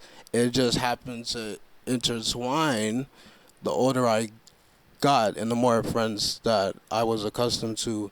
And so being in a relationship, also introducing my girlfriend to, like, my friends, and also to, like my former, intimate partners. It's it's me being empathetic. I understand that it can be very overwhelming at times because there's history, but like she's very mature, and also like she's like close with most of my like friends now, and I think that's a blessing. Not a lot of people can sit here and say that, because there's always a lot of trauma or a lot of projection or a lot of trials that comes behind these relationships. So I'd say that it is good but also difficult, but I appreciate the difficulty because it helps me understand, like, maybe this is what I have to sacrifice, this is what I need to do, for my girlfriend, but I also have to put myself first because I can't be able to do all this with like 15% or like half empty. You got to be 100% or more at all times, and I'd say it's but it's a learning experience. We're still learning each other, but we also know like our boundaries, our priorities, and I'm always willing to sacrifice anything because I haven't been to the studio in months. I don't give a fuck. But I know that this is really important, very important. But music, I love music. That's like my baby, but Sammy's my baby too. It's my new baby. So it's like I have to take care of, I have to find ways, to do both, have equilibrium, because I'm an adult. Things are getting really expensive now. So I had to, but to kind of like, I wanted to ask this question to everybody. What are some of the communication styles of your relationships that have worked for you specifically? But you can go first. Like for what has been the most proficient way of y'all getting your points across, understanding y'all, and not being able to, well, let me backtrack. What are accuse people? No, not accuse. No. Yeah, that's the best way to do it. No, stop it. No, I'm just saying, like, don't listen to him. You trying to be good, bro. But what I'm trying to say is, what are some of the communication styles? That best get your point across. And yes. Positive communication. Yes, in your relationship. I wanted to answer this one. I think for me, what has worked best is talking about things up front. So like the hard situations. So for example, my partner dating somebody else the first time they're intimate, what will that look like, right? Well, what do I, and I think for me, I had to truly ask myself, what do I want? Do I want to know beforehand? Do I want to know after? Do I, you know what I mean? And I had to really sit with myself and think about that. And I think having those conversations ahead of time have been so helpful and so much just more like, I don't have to worry. You know what I mean? I'm not going to, I get less jealous. I'm not going to, because I know what's coming. I know how to brace myself, yeah. How do you navigate jealousy? Therapy, every week, every single week, and just understanding that, as it's been stated, it's an emotion. Why, bro? You good, bro? Anyway, I want to hear from him too, though. It's a human emotion, you know what I mean, and it's something that I have set for myself to deal with, and something that I don't want to have within my relationships. So. I'll answer both questions. I think communication, especially when you're dealing with multiple partners, your boundaries and communication styles will look different with every partner. I think that people require different things, and so really being specific, and I think that's when you really drop into like that relationship and not just like this overarching, this is my communication style. You drop into like that person and that specific relationship and the boundaries and the communication style that works for you two as people in that individual relationship. So I think that's the best way that like I navigate positive communication in my relationships, is it looks different with every different partner. And kind of like adhering to that and being flexible in that and knowing that and talking about it and being honest. I think the way that I navigate jealousy is similar to what I was saying earlier. Like, it is genuinely a human emotion. I navigate it the same way I navigate being sad. I navigate it the same way I navigate being angry. I sit with me. I figure out where is that root coming from. Usually it's an unmet need. Usually it's something that's uncommunicated. Usually similar to what August was saying earlier, like, usually it's the unknown and this fear. And so, like, if I'm jealous of this person that I've never met or whatever, babe, hey, can I meet this person? Can you invite them to the next time we party so I can, like, put a face to this name? And it kind of diminishes that. If my jealousy is coming from, I feel like this person does something really well that I don't do well, is that, like, an invitation for me to, like, try to do that thing better or sit with the things that I do really well? Like, and I think putting it more on where is that coming from and what need of mine is that coming from, and less on the third party individual of jealousy, and then, like, vocalizing that to my partner. Hey, this is where this is coming from. This is what would really make me feel safe and secure. Or, like, this is what I need more of, or this is what I need less of. So I think that's the way that I navigate jealousy. Okay. And Jimmy, how would you say you navigate jealousy? I would like to know. Jealous is gonna be there. There's no navigation. For yourself. For myself. Yes. Oh, for me. For yourself. Oh, for myself. Oh, Yeah. I don't get jealous. I don't need to be jealous. Okay, Najee, how do you navigate jealousy? Wait, let me answer that question. Okay. Let me answer the other question. We was talking about work, right? Okay. So, let me get on that part first, and I'm gonna pass the mic around, right? Secondly, first of all, right?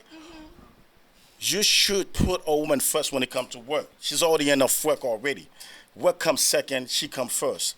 So, whatever's happening, it's her. You know what I'm saying? So even if you go to work, doesn't matter what's work. You know what I'm saying? You're dealing with a bunch of paperwork. That's nothing. Now you got to deal with a whole woman. You know what I mean? There we go. No, I got my mic. But basically, what has been working communicatively in my relationships is just upfrontness, being raw, honest, and having grace, like, within the conversation, and everything will get sorted out. And I've learned, for me, moments that I've been jealous, I just wasn't putting enough love into myself. So I mean, the more I love myself, then I don't really gotta feel the need that I'm lacking. So I don't really feel jealous like that either. I'm wondering, like, how do you get yourself to those conversations to the extent where, like, okay, this is something I have to confront, rather than, like, okay, like, all right, well, this is a social norm. It's just, like, something that, like, no, like, this is, like, something that I need to confront, that this is, like, that's differentiating me in my relationship. Well, everything's spiritual, so I mean, if I feel that it needs to be spoken about, I'm gonna speak on it, and vice versa. And I wouldn't want it no other way, really. So yeah, that's. How's about y'all? As far as communication goes, I think. What do you take as, like, genuine, like, criticism versus, like, this is what this person said to me, but, like, also this is what I know about myself that I need to fix? I think just having, like, a shared language, a shared, value system, shared resources, so that y'all can, like, be on the same page. Emotional regulation is really important. I feel like a lot of people are lacking that in general. But yeah, I think just sharing language is really important. And jealousy, I think, is also a teacher, like you were saying, like, you can learn a lot from the things that make you jealous, and, like, you can learn a lot about what you need and how to ask for the things you need. And yeah, if you investigate that, it can really help you, like, be a better communicator in general. Would you say jealousy is always bad? Oh, no. No. Not at all. I mean, I don't think any emotion is inherently It's bad, yeah. Where do you think it comes from? Where does jealousy come from? Can I answer that? I think personally. I would say personally, jealousy for me comes from traumas that I dealt with as a kid. abandonment, things that, like I said, therapy every week, things that I'm working on every single week and talking about. It's not, I'm a human being. Like, I will be triggered. And I think the thing about jealousy for me that I've come to know is that it's not about not feeling jealousy, it's about how you deal with it and how you don't act on it. You don't put it on the other person. It is something that you deal with within yourself and truly get to the root of what is causing you to feel so distraught. Like, jealous, it's hard to deal with. Like, it is a really tough emotion. I think just like sadness and depression and whatnot. So yeah, that's how I would say that. Did you want to answer, Jimmy? It looked like you wanted to say something.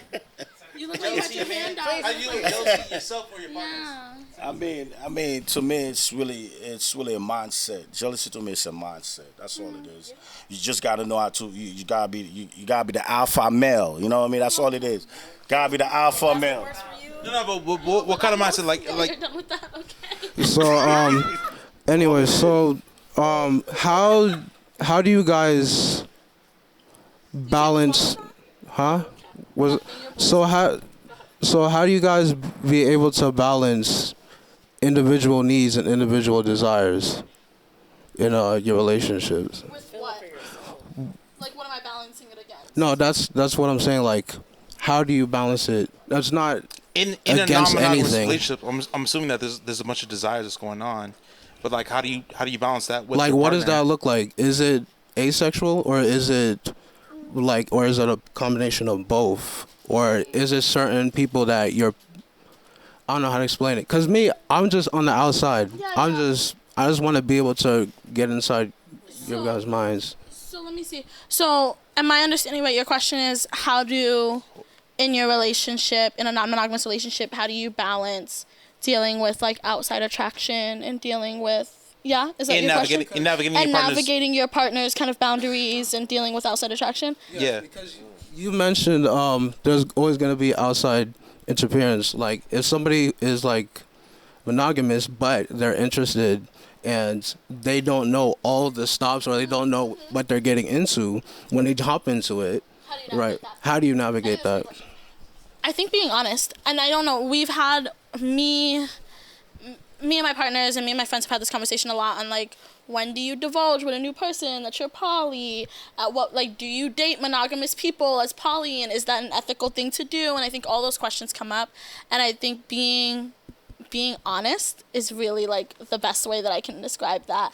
I think that like, I ideally date people that are on the same life path as me and on the same journey as me. But like you said, that's not always who I'm attracted to. That's not always who's attracted to me, right?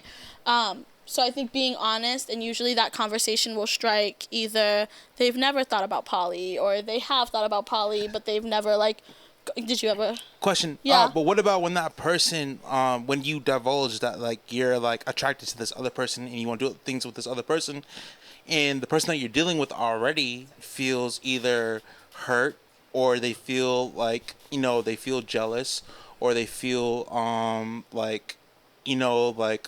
well, you're about to do something with this other person, and for some reason that feels like it devalues me. Like, how do you have those conversations? And then like, how do you kind of navigate that other person's feelings when they might even be feeling possessive of you? I honestly think, and as shitty as this is gonna sound, those emotions are for those person to hold. I think that like, I trust my partners enough that if they are feeling a kind of way, they will do, just like I said, when I'm jealous, I sit with myself and kind of figure out where that's coming from within me and what need that is. I trust that my partners do the same thing. I trust that when my partners are feeling jealous or my partners are feeling insecure, they kind of figure out where that's coming from, and they communicate with me where that's coming from, and then I can meet them on where they need. Go ahead. Even when you do sit with yourself, do you share that with your partners? Usually, absolutely. I'm a talker though. I can't speak for everybody. I'm a yapper. My feelings are for everyone to hear. I'm very much I was feeling jealous last week, and I sat with myself and realized that it's not a big deal, but I was feeling a little sad last week. Like, that's the person that I am, truly. So I can't say that for everybody, but normally, yeah. Like, I think that giving the opportunity to be like, hey, I also think that's so positive in relationships to demonstrate your work through, to be like, hey, last week you went on this date and honestly, like, I wasn't really secure because I feel like we haven't been seeing each other a lot this week, and the one free time you had, you spent on a date, but really, I think what I really just need is to see you more. Do you think we can do a date next Saturday? But, like, this is what I was thinking last week. Like, that is, I will spew that to my partner, that whole entire thought process, and it also gives them a chance to learn, hey, she thought about this, she worked through it, she's seen through it, and she's asking for a request. And then I can be like, next Saturday, either I can't, what about Thursday? Or I can be like, yo, I'm really, really sorry. Absolutely. Next Saturday, no problem. My date went really well. Do you want to hear about it? Or it went poorly and you don't have to feel that bad. It was a shitty ass date. Do you want to hear how that went? So yeah, I think that I'm very talkative and communicative. My friends have called me an over communicator with my partners in the past, but yeah. Yeah, I know you do. And this is more open, but I was gonna say, like, especially because Boston is such a small. Yo, talk about it. It's a small how area. Do you figure out how you've dated everybody and your partner's dated everybody, you know what I mean? Everybody's dated everybody? If you're in a polyamorous like relationship, you're like, oh man, like please don't like fuck or do things with this person because you know what I mean. We've had this conversation. I mean? Who knows? That happened to me. You know what I mean? Like, happened. It brings disrespect into the relationship, or you have no idea how they're gonna talk about you because Boston's not small. You come in with a no list. Yeah, you know. No, that's literally happened. Yeah, it did happen in our relationship. Someone. How you navigate that? We talked about it. I remember. Do you? I bet you do. See, exactly. I also want to hear. I also want to hear from Najee about this because as an artist in Boston, I want to know how do you navigate that? How do I navigate being outside? Basically, yes. With the mic. No, you was going on. But go ahead. No. I was just gonna say that it happened within our relationship, and how we worked it through was just talking about it. And honestly, it was a situation where, yeah. And I think in this situation, for me, it was too traumatizing of a situation for me to be comfortable with her dating or going on a date with this person. And I just expressed that. Yeah. And it was like, no, exactly, yeah. Yeah, okay. It was absolutely respected. I also I think that's where I never want to feel stifled in my relationship, but I also want to always feel like I'm respecting my partner. The new connection was a person I had met, like, in passing. It wasn't anything deep. You know what I mean? It was very easy to be like, oh, they did. But I'm also the same with my friends. Oh, they did fuck shit to you? Yeah. Heard. Yeah.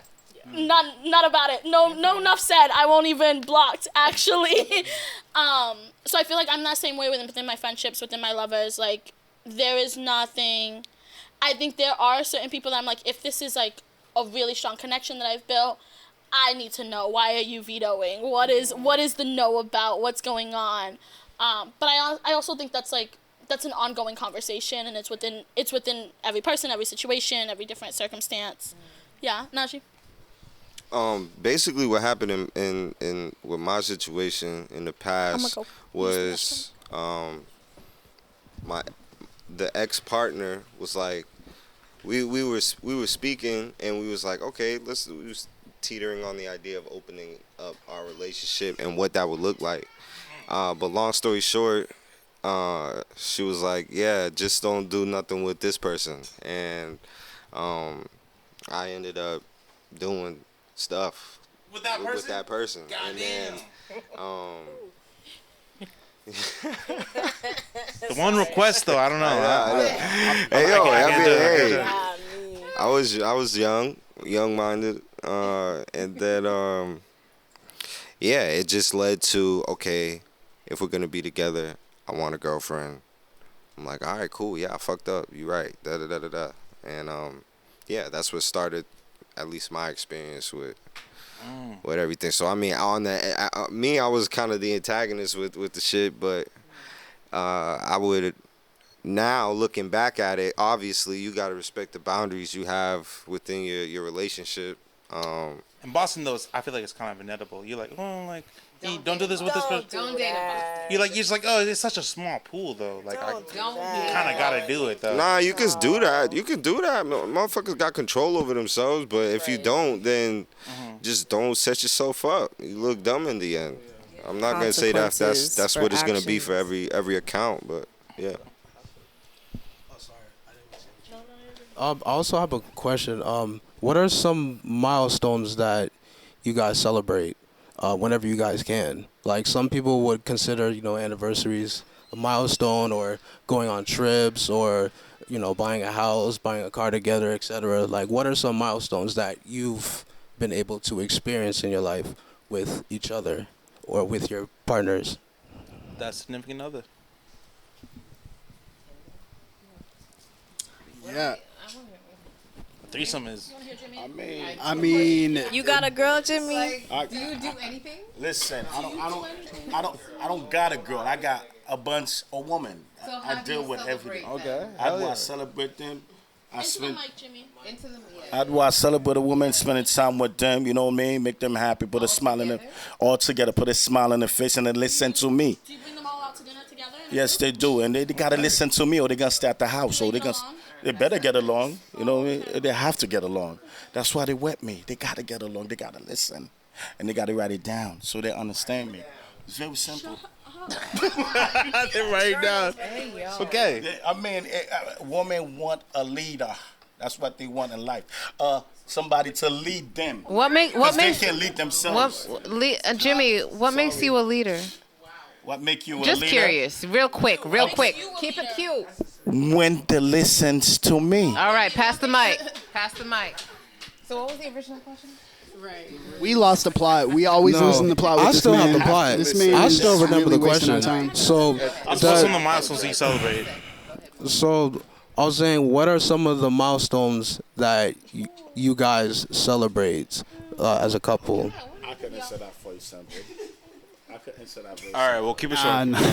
We just go straight to Miami. That's not a milestone, my nigga. That's a trip. That's a treat. You know the definition of a milestone? All right, let's move on. That's his response. You have to accept it. No, stop. We've had so many milestones. Yes. No, yeah. I'll give my milestones. Go ahead, give you a guys. We've had so many milestones. I mean, like making music together, like trips, just the same as any other monogamous relationship. We celebrate anniversaries. We can talk about it. Oh, yes. That's a great thing to talk about. What's the question? Like, what if you like kind of accidentally double book? Like, let's say you have the same anniversary as someone else, or like you don't. How do you navigate that? You always got to negotiate and communicate. I mean, do you like triple up, double up? Oh, that How do you do did happen on Valentine's Day. Go ahead. I remember now. No, you go ahead. Okay. How do you deal with double booking? Was that the question? Yes. Yeah. Okay. I'll answer both. Milestones that I think I celebrate are anniversaries, birthdays, things of that nature. I am intentional on not double booking anniversaries. Anniversaries cannot be where I made them wait to ask to be my girlfriend because it was too close to other things. So I'm intentional about not double booking anniversaries. What I will say is, as type A planner as I am, I've double booked dates and stuff like that. I think it's just a conversation. I take that shit on the chin. That's my bad. Like, you know what I mean? I'll just be in trouble. Like, I just really, my fault. It's the same thing as, like, if you were monogamous and you double booked a date with work. You know what I mean? My fault, babe. I have work. Like, I fucked up. You know what I mean? I take that shit on the chin and I try to make it up and do a little extra for the date that we end up planning. You know what I mean? So that's how I deal with that. Really, whichever one I was committed to first is the one that I'm going on. That is the way that I do it in my head. So that's the way that I deal with that. I do my best not to double book, and then, yeah, I try, but it be happening, man. Like, whoever is here first, how does that work? Anyway, you got the mic. Well, I'll just talk about like when I was in a polygamous relationship. We just did everything together, so. Oh, because you guys were like a throuple, right? Yeah. Yeah. Okay, that makes sense. Yep. Most of you guys are artists, right? So I'm assuming, like, I think all you guys have, like, very much some sort of artist roots. Do you guys think that literally when you guys approach people with your relationship style, you're kind of gauging artists? I don't think so. Not off rip, at least for me. I'm a creative, and I think as most creatives, we attract other creatives. It's Have you not dated like, someone who was not a creative at all? You're like, yeah, I just. Oh no, actually, no. I don't think I just touched numbers. I was gonna say yeah, but no, I really don't think so. Yeah, it might not be their occupation, but like, my husband Chris works in security. Like, that's not super creative, but he plays guitar and he draws, and that's what he does in his free time. You know what I mean? So very much a creative. You know, Aaron's a scientist, but be DJing and playing guitar. And, very much creative, and making beats, very much a creative. You know what I mean? So, no, I don't think so. Not yet. I'm just wondering if like it's just more creative people who are wired for this type of relationship. Like, have you guys, anyone that you guys approach with this type of relationship style, were they not any sort of creative? I also don't think as a human being you're not any type of creative at all ever. Right. I think humans are innately creative. I think that some people tap into it more than others, but I really do believe that humans are innately creative. Okay. I want to hear from everybody when I ask this question. So pass it along. Yes. But as far as creation goes and being in alternative or non-traditional relationships, how do you navigate having children when it comes, or if it comes down to that? I've been thinking about this a lot recently. I will pass the mic around. Can I answer first? No.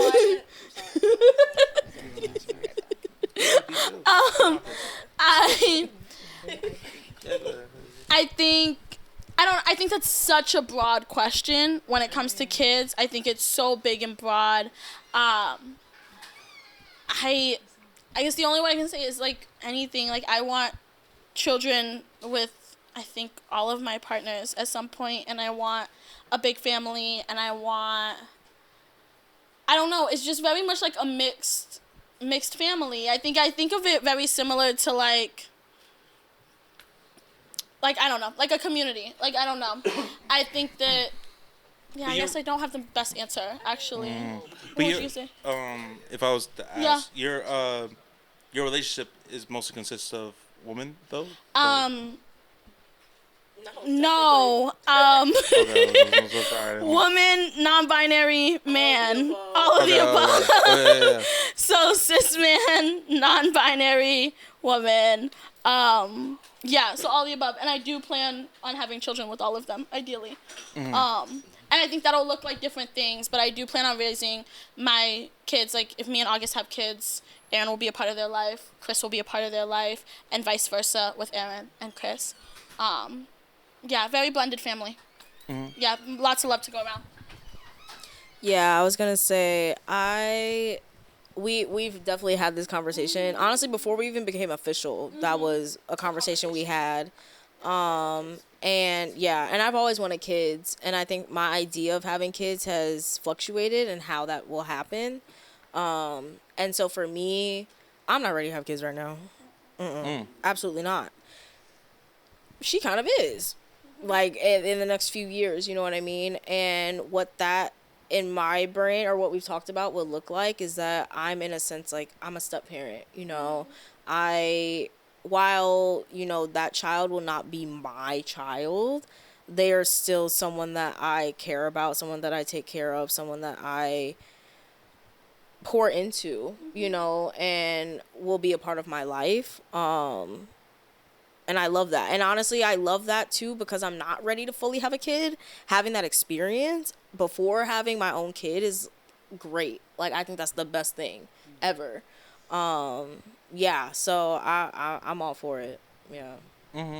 How do you plan on having kids with your multiple women? I already got kids. You know me, I don't play. I already got kids already. You don't play? I don't play. How many kids do you have? I got 7. And I have more questions. Do you... I don't care about my... Do your women take care of, like, do all your girlfriends take care of all your kids, all 7 of them? Yes, they do, because if they don't, they'd be out the door. Yeah. Any more questions? No, I don't, actually.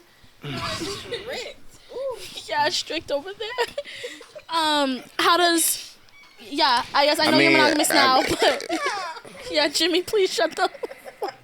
Nah, don't do that. we let everybody speak. I respected it. Okay, yeah, but we can't. Najee, We don't. I'm getting abused over here. Nobody's saying nothing. Hey, yo, where my man at? He's not over here anymore. No, let's stay focused. Let's stay focused. Well, shit. Like,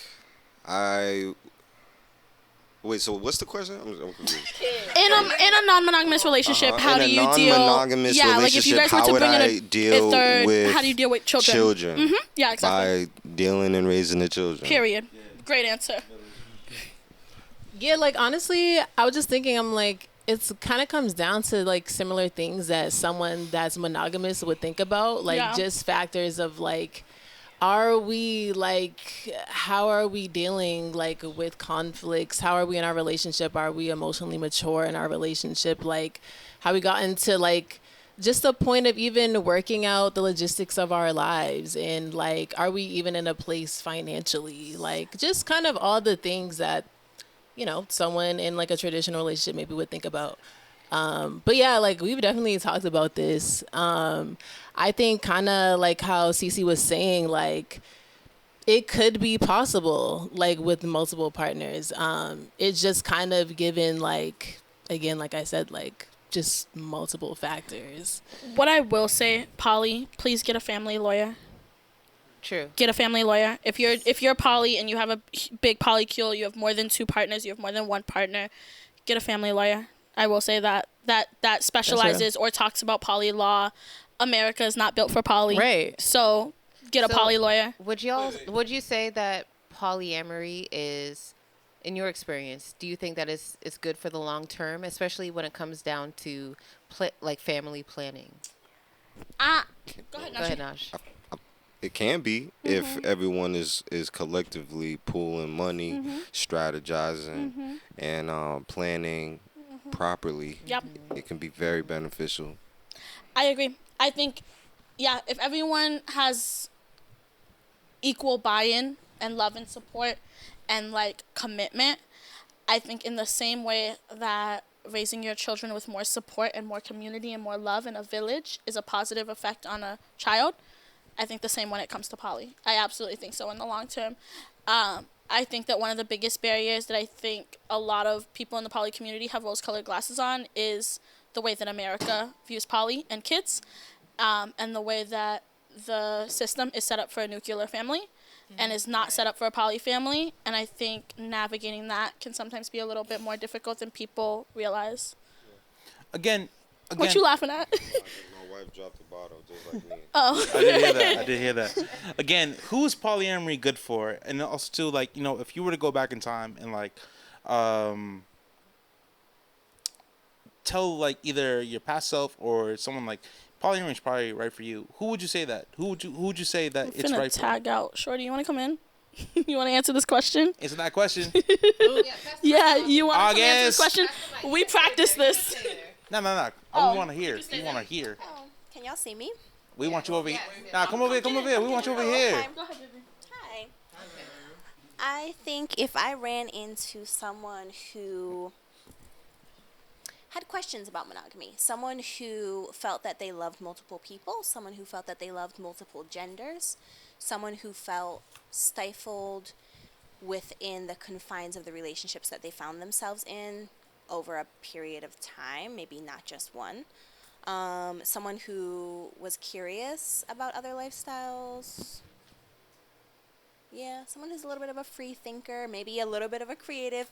I don't disagree with what you're saying. I think that there are personality types that are more suited to polyamory than to other relationship styles. That would be a person that I would say, hey, I have a book for you. Or you should come meet my poly friends and hang out. Yeah. Talk about other types of relationships. Yeah. And if someone was interested in getting into this sort of relationship, like where would you kind of go, or where would you get started? How do you find your poly network? Shut up. You don't know me.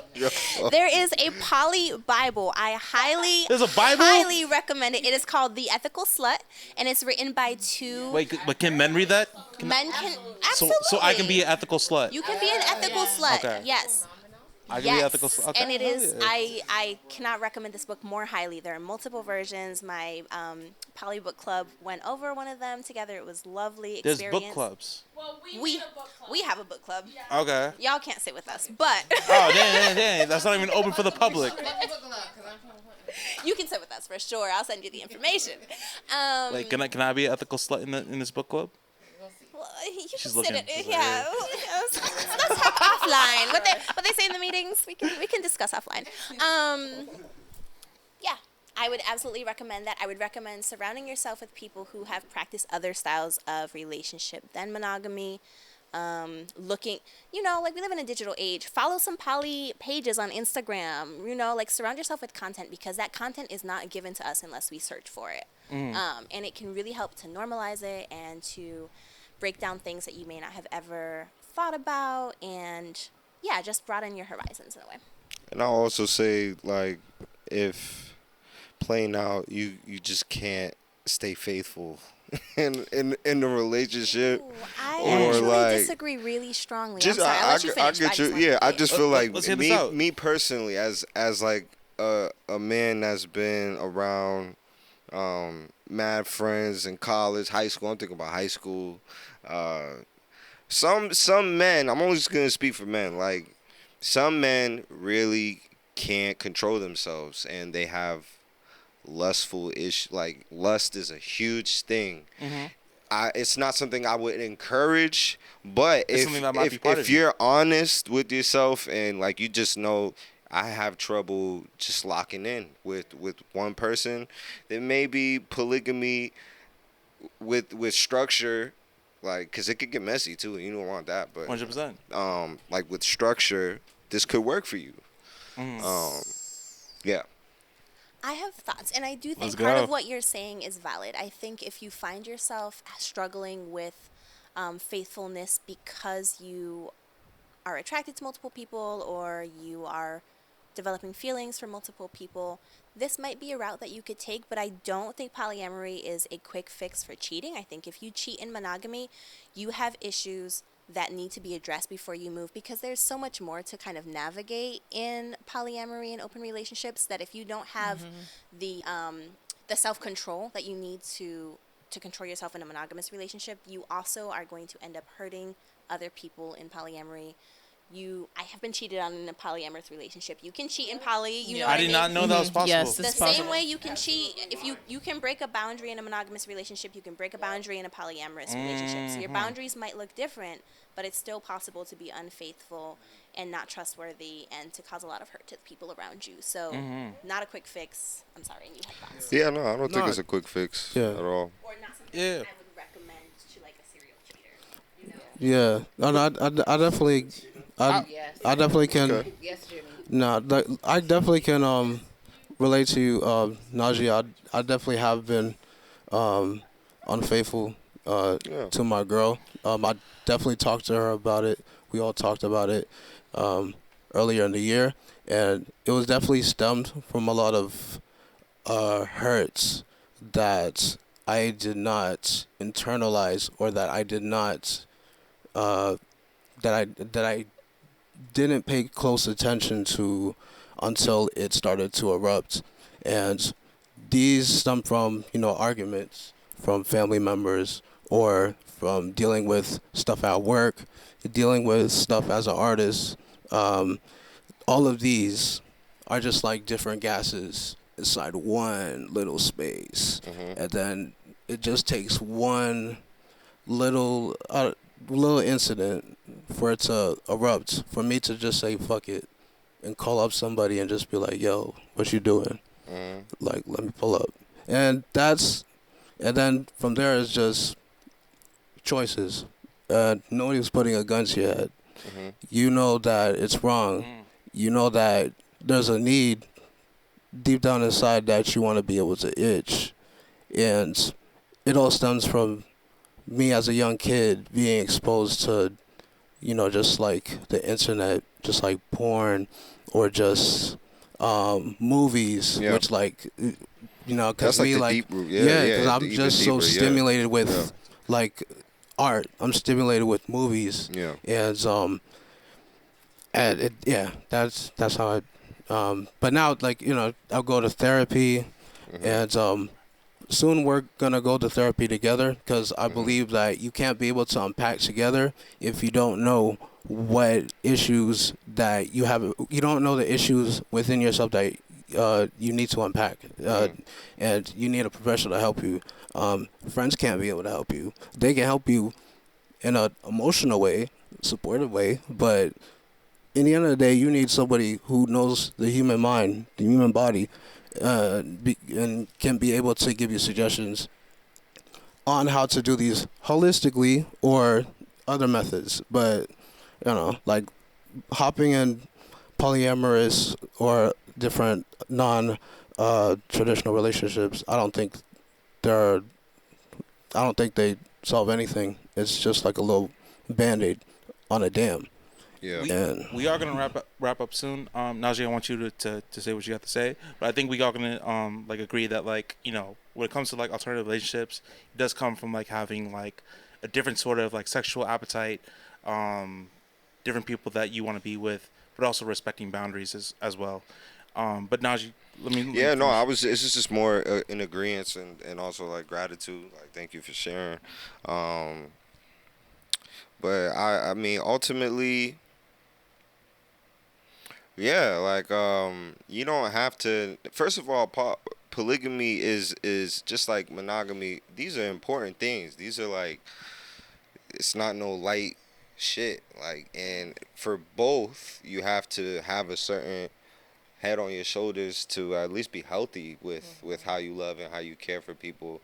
And at the end of the day, it's all a reflection of who you are. If you can't love and care for someone else, then we know something with you is a little altered. So yeah, I think it just comes back to how you want to be treated. Bro, I also and when I wasn't as wise and mature, I've definitely not been faithful, and I just recognize that the choice of do I want to be mature enough to communicate where I'm at mentally or emotionally, or do I not want to continue a pattern, or do I want to just be an individual and work on myself and urges and shit like that. And it just comes down to how you want to represent yourself. Okay. And this is the last question for the night, but I want to know, and I want to hear from everybody, do you entertain or include others that are new to polyamory, coming out or coming from monogamy? How do you handle that? I'll say, honestly, I think I've found over time, it's very challenging. It's very challenging, to date or get to know someone, have a flirtationship or something where they're really they're comfortable and they feel safe in monogamy, and you're the first exposure to something, something different where there's more than one. So personally, I think as of late, even in the past year, I don't really end up if I am kind of dealing with someone that's monogamous, then it kind of only goes a certain extent, just so that they're still within their safety net. But yeah. So you find yourself sacrificing yourself more than they have to sacrifice, basically, or well, no, not really. Because I still have fulfillment in other relationships. You know what I mean? And most importantly, within myself. The most important relationship is the relationship that I have with myself. That's how I'm able to even healthily deal with more than one person. But I don't feel like it's I'm sacrificing myself. I just don't put myself in that position. Well, show and tell Boston, and that is a wrap. We are trying to figure out who has the right formula, who has the right idea about how to go about these relationships. But the realistic thing is that everyone is very different about the way that they perceive things, that the way that they want to be loved, the way they want to experience love, and the way they want to go about it. So I had a great time learning about everybody and all the ideas that you guys gave to me. and I love it. Show and tell Boston, and Hold on. On 3, we're going to say, come meet the family. Come on now. Let's do it. Okay? On 3, everybody, we're going to say, come meet the family. 1, look at that camera right where Shane is. 1, 2, 3. Come meet the family.